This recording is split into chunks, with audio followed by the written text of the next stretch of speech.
Europe 1 matin. 6h, 9h, Christophe Lamar.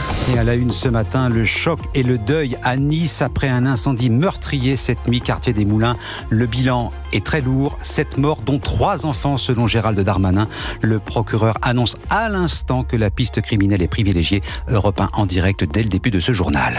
Le coup de massue pour Emmaüs, l'abbé Pierre accusé dans un rapport d'agression sexuelle sur 7 femmes 17 ans après sa mort. On va tenter de comprendre ce matin sur Europe 1 qui pour le perchoir cet après-midi. Élection de la présidente ou du président de l'Assemblée nationale, 6 candidats dont celui du NFP qui a réussi enfin à se mettre d'accord sur un nom après des heures de palabres. Il s'agit du communiste André Chassaigne. Et puis aux États-Unis, J.D. Vance officiellement dans les pas de Donald Trump. Âgé de 39 ans, il vient d'être investi candidat à la vice-présidence américaine par les Républicains. À 8h13, votre invité Florian Tardif, bonjour. Bonjour, Sylvain Maillard, député Ensemble pour la République de Paris. À quelques heures de l'élection du nouveau président de l'Assemblée nationale, je lui demanderai si un pacte de non-agression a été négocié avec les députés de droite de Laurent Wauquiez. Est-ce l'amorce d'une coalition avec les LR, canal historique? Réponse dans une dizaine de minutes, donc, lors de la grande interview de Sylvain Maillard. Europe 1. Le journal de 8h, Fanny Marceau, bonjour. Bonjour Christophe, bonjour à tous. Des flammes de plusieurs mètres de haut qui déchirent la nuit. Incendie meurtrier à Nice, dans le quartier populaire des Moulins. Le feu a ravagé un appartement du 7e étage. Bonjour Frédéric Michel. Bonjour à tous. Correspondant d'Europe 1 dans les Alpes-Maritimes. Vous êtes sur place, Frédéric. Les victimes sont nombreuses. Que sait-on de cet incendie à l'heure qu'il est ? Oui, écoutez, le bilan est très lourd, au moins 7 morts, un blessé en urgence absolue. Je suis devant l'immeuble qui a été la proie des flammes vers 2h30 ce matin. Il est situé rue de la Santoline, dans le quartier populaire des Moulins, à l'ouest de Nice. On voit bien les traces de l'incendie qui a touché le 7e et dernier étage de cette habitation de logements sociaux. L'encadrement des fenêtres est noirci, il n'y a plus de vitres.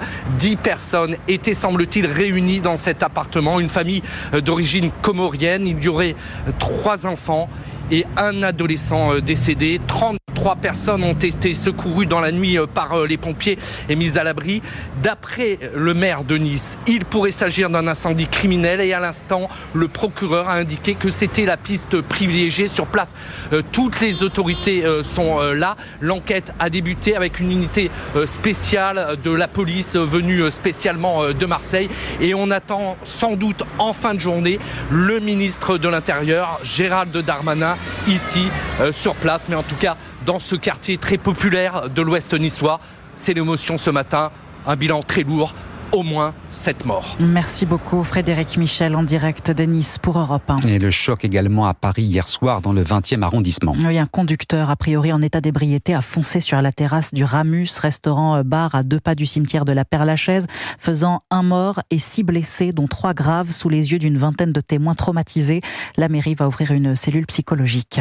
8h03 sur Europe 1. La mémoire de l'abbé Pierre n'échappe pas au mouvement MeToo. 17 ans après sa mort, le religieux est accusé par plusieurs femmes d'agression sexuelle. Témoignage compilé dans un rapport du cabinet EGAE de la militante féministe Caroline Dehaas, parfois critiquée pour ses méthodes et ses enquêtes à charge. Bonjour Louise Salé. Bonjour Fanny, bonjour à tous. Ce sont les héritiers de l'abbé Pierre, on peut les appeler comme ça, la fondation qui porte son nom et l'association Emmaüs qui ont commandé ce rapport.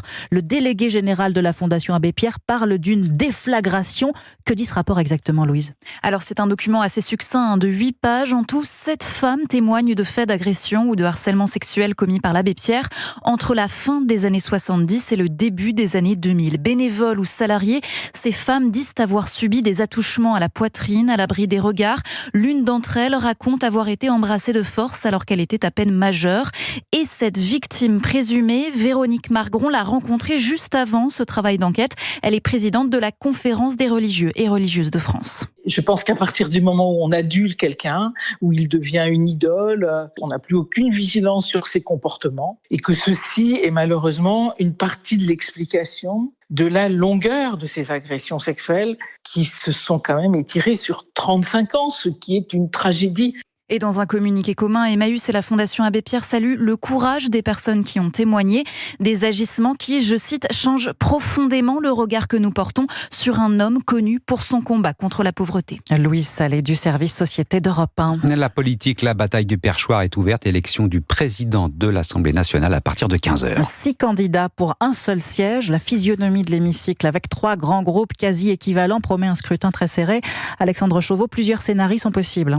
L'élection en 3 tours pourrait d'abord profiter au camp présidentiel. Yael Braun-Pivet, candidate à sa réélection, incarnerait une 3e voie entre le barrage anti-RN et l'hostilité d'une grande majorité de l'Assemblée au nouveau Front populaire. Naïma Mouchouk, candidate Horizon, pourrait tirer son épingle du jeu pour les mêmes raisons. Autre hypothèse, celle de Philippe Juvin, le député LR des Hauts-de-Seine, apparaît lui aussi comme étant capable de travailler avec toutes les formations politiques. Un atout à l'heure du morcellement de l'hémicycle. La possibilité que les Républicains cumulent la présidence du Sénat et de l'Assemblée pourrait néanmoins braquer une majorité de députés. Enfin, le scénario d'une victoire surprise de Charles de Courson n'est pas à exclure. Le député indépendant de la Marne, qui entame son 8e mandat au Palais Bourbon, un record, rêve de damer le pion à la Macronie. Son hostilité affichée au chef de l'État au moment de la réforme des retraites, ainsi que sa longévité à l'Assemblée, pourrait aussi jouer en sa faveur. Alexandre Chauveau du service politique d'Europe 1 notait également la candidature actée par le nouveau Front populaire à la dernière minute hier soir d'André Chassaigne, député communiste du Puy-de-Dôme depuis 22 ans. Pour le moment, en tout cas, c'est toujours Gabriel Attal qui occupe Matignon. Il va aussi faire sa rentrée à l'Assemblée aujourd'hui. Oui, plus scruté encore qu'une Elisabeth Borne il y a 6 mois, puisqu'il a la particularité d'avoir sur la tête 3 lourdes casquettes. Premier ministre, président de son groupe à l'Assemblée et député des Hauts-de-Seine, appelé à siéger, comme tous les autres, dans l'hémicycle, Jacques Serret. Gabriel Attal ne retrouvera pas le banc des ministres. Comme à chaque ouverture de législature, les députés sont tenus de respecter l'ordre alphabétique. Chaque place est déterminée par les noms de famille des parlementaires. Gabriel Attal s'installera donc entre 2 députés écologistes, Clémentine Autain et Christine Arrigui. Non loin de lui, séparé seulement de 2 sièges, se trouvera l'élu insoumis triple fichier S, Raphaël Arnaud. Un retour pour le moins radical au sein de l'hémicycle pour le Premier ministre démissionnaire qui par là même doit faire une croix sur sa rémunération de chef du gouvernement. Adieu les 15 900 € bruts mensuels. Gabriel Attal touchera désormais environ 7 600 € bruts. Mais il garde les avantages liés à la fonction, voiture, chauffeur, protection policière. Quant aux ministres qui ne sont pas députés, pas de changement. Leur rémunération reste la même. Ainsi, ceux qui ont perdu ou qui ont retiré leur candidature aux législatives, comme Sabrina Agresti-Roubache, en ressortent gagnants d'un point de vue strictement financier. Le salaire d'un ministre étant fixé à 10 600 € bruts mensuels. Jacques Serret du service politique d'Europe 1. Aux États-Unis, J.D. Vance, le colistier de Donald Trump, a officiellement accepté de prétendre à la fonction de vice-président des États-Unis. Devant le public conquis de la Convention républicaine, le sénateur de l'Ohio, âgé d'à peine 39 ans, a tenu son tout premier discours auquel vous avez assisté pour Europe 1, Viva Fried. Oui, vous l'entendez, J.D. Vance a eu droit à une ovation ici à Milwaukee. Visiblement ému, il s'est lancé dans un discours très personnel. Il parle de sa famille pauvre, sa mère droguée, sa grand-mère qu'il a élevée dans une petite ville de l'Ohio et comment il s'en est sorti. Je me suis engagé dans les Marines, puis je suis allé à la faculté de droit de Yale où j'ai rencontré ma magnifique femme. Et j'ai lancé des entreprises pour créer des emplois dans le genre d'endroit où j'ai grandi. Dans son discours, J.D. Vance parle directement à cette Amérique ouvrière oubliée qu'il connaît bien. Il enflamme la foule quand il raconte comment, lorsqu'il était enfant, un sénateur du nom de Joe Biden a voté des lois détruisant l'emploi. Joe Biden était un politicien à Washington avant que je sois né. Les gens qui gouvernent ce pays ont échoué encore et encore. L'homme est charismatique et l'adhésion est totale parmi les délégués. Ray, qui vient du Missouri, est aux anges. Ça monte en puissance de soir en soir, c'est exaltant. Tout le monde est enthousiasmé par cette association de candidats. Le dernier soir sera bien sûr l'apothéose avec le discours très attendu de Donald Trump. Aviva Fried, on n'arrivait plus à allumer le micro. Aviva Fried, envoyé spécial d'Europe 1 à Milwaukee dans le Wisconsin. Joe Biden, lui, est à l'isolement. Le président américain de 81 ans a été testé positif au Covid, ce qui le contraint à annuler certains déplacements de campagne et renforce les doutes de son camp sur sa capacité à aller jusqu'au bout. On revient en France à 8h09 sur Europe 1. Frédéric Michel, vous êtes toujours avec nous. On rappelle l'info principale de ce journal. Ce terrible incendie meurtrier cette nuit à Nice. Au moins 7 morts d'une même famille et le procureur qui annonce ce matin que la piste criminelle est privilégiée.